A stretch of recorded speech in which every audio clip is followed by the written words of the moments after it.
This is Stephen, and this passage deals with questions 19 through 24, and we are on question 19.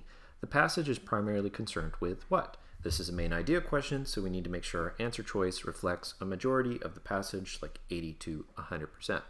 Our options are A, praising the lives of the rich and the middle class during the Middle Ages, B, explaining the importance that medieval art had for the bourgeois and the rich, C, providing background information for a discussion of the medieval home and its comforts, or D, describing the differences between the political views in towns and in the country during the Middle Ages.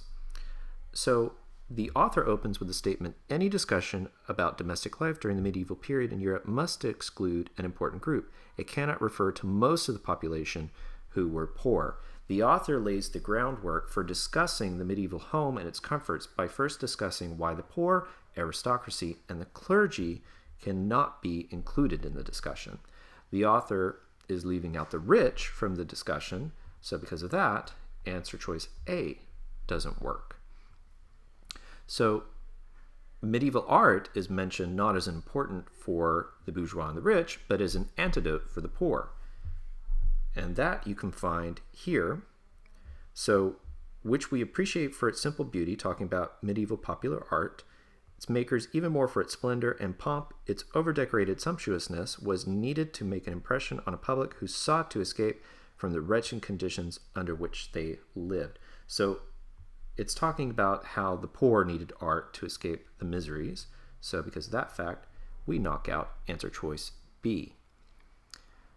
So the last answer choice, or C actually, is our correct answer, providing background information for a discussion of the medieval home and its comforts, which we got from the very beginning of the passage and just how everything else is laid out.